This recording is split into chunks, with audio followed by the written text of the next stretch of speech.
Hello বন্ধুরা, আমি আজকে মোরাদাবাদী ক্লথ স্টোরে আছি। এখন আমাদের একটা কাস্টমার এসেছেন, ইনি একবার কাপড় নিয়ে গিয়েছেন এবং আবার একবার এসেছেন কাপড় নেওয়ার জন্য। এনার বক্তব্য শুনেন কীরকম লাগছে সেই কাপড় পরে। আসসালামু আলাইকুম।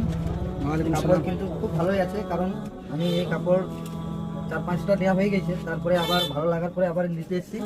আমার এটা পছন্দ হলো খুব, এই কাপড়টা আবার নিয়েছি। আরও আমার 3-4টে পছন্দ আছে, কিন্তু খুব সুন্দর কাপড়। আর সবথেকে মেন কাপড়টা ফিনিশিং অনেক ভালো হয়েছে আর অনেক নরম, আরামও প্রচুর এই কাপড় পরে। তো আরও এদের জন্য আরও নতুন নতুন ক্যাটালগ কাপড় পছন্দ হবে।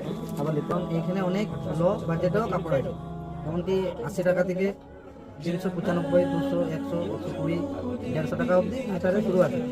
কাপড় কোটাই আছে খুব ভালো আর খুব নরম, খুব কাপড় পরে আরামও আছে।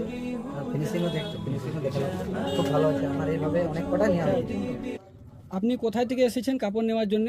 আমি রায়নগর থেকে এসেছি, আর এইভাবে আমি এসে অনেক কবারই এসেছি, কারণ কাপড় খুব ভালো আছে বলে, খুব ভালো পছন্দ হয়েছে বলে আমি ঘুরে ঘুরে আসছি। আচ্ছা, ঠিক আছে।